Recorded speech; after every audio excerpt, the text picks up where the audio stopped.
Ayub 1. Kesalehan Ayub dicoba. Ada seorang laki-laki di tanah Uz bernama Ayub. Orang itu saleh dan jujur. Ia takut akan Allah dan menjauhi kejahatan. Ia mendapat 7 anak laki-laki dan 3 anak perempuan. Ia memiliki 7.000 ekor kambing domba, 3.000 ekor unta, 500 pasang lembu, 500 keledai betina dan budak-budak dalam jumlah yang sangat besar, sehingga orang itu adalah yang terkaya dari semua orang di sebelah timur. Anak-anaknya yang lelaki biasa mengadakan pesta di rumah mereka masing-masing menurut giliran, dan ketiga saudara perempuan mereka diundang untuk makan dan minum bersama-sama mereka. Setiap kali apabila hari-hari pesta telah berlalu, Ayub memanggil mereka dan menguduskan mereka. Keesokan harinya pagi-pagi bangunlah Ayub, lalu mempersembahkan korban bakaran sebanyak jumlah mereka sekalian. Sebab pikirnya, mungkin anak-anakku sudah berbuat dosa dan telah mengutuki Allah di dalam hati. Demikianlah dilakukan Ayub senantiasa. Pada suatu hari datanglah anak-anak Allah menghadap Tuhan, dan di antara mereka datanglah juga iblis. Maka bertanyalah Tuhan kepada iblis, "Dari mana engkau?" Lalu jawab iblis kepada Tuhan, "Dari perjalanan mengelilingi dan menjelajah bumi." Lalu bertanyalah Tuhan kepada iblis, "Apakah engkau memperhatikan hambaku Ayub? Sebab tiada seorang pun di bumi seperti dia, yang demikian saleh dan jujur, yang takut akan Allah dan menjauhi kejahatan."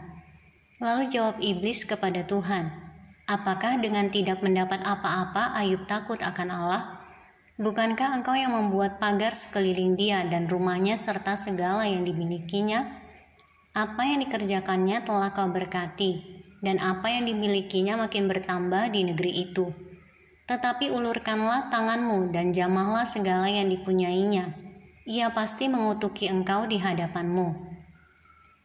Maka firman Tuhan kepada iblis, "Nah, segala yang dipunyainya ada dalam kuasamu, hanya janganlah engkau mengulurkan tanganmu terhadap dirinya." Kemudian pergilah iblis dari hadapan Tuhan. Pada suatu hari ketika anak-anaknya yang lelaki dan yang perempuan makan-makan dan minum anggur di rumah saudara mereka yang sulung, datanglah seorang pesuruh kepada Ayub dan berkata, "Sedang lembu sapi membajak dan keledai-keledai betina makan rumput di sebelahnya, datanglah orang-orang Sheba menyerang dan merampasnya serta memukul penjaganya dengan mata pedang. Hanya aku sendiri yang luput, sehingga dapat memberitahukan hal itu kepada Tuhan. Sehingga dapat memberitahukan hal itu kepada Tuhan." Sementara orang itu berbicara, datanglah orang lain dan berkata, "Api telah menyambar dari langit dan membakar serta memakan habis kambing domba dan penjaga-penjaga. Hanya aku sendiri yang luput, sehingga dapat memberitahukan hal itu kepada Tuhan." Sementara orang itu berbicara, datanglah orang lain dan berkata, "Orang-orang Kasdim membentuk 3 pasukan, lalu menyerbu unta-unta dan merampasnya serta memukul penjaganya dengan mata pedang.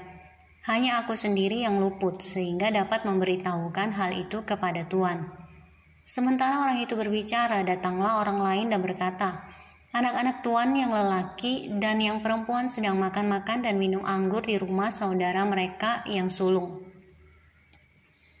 Maka tiba-tiba angin ribut bertiup dari seberang padang gurun. Rumah itu dilandanya pada 4 penjurunya, dan roboh menimpa orang-orang muda itu sehingga mereka mati.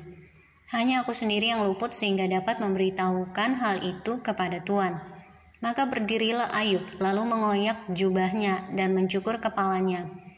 Kemudian sujudlah ia dan menyembah, katanya, "Dengan telanjang aku keluar dari kandungan ibuku, dengan telanjang juga aku akan kembali ke dalamnya.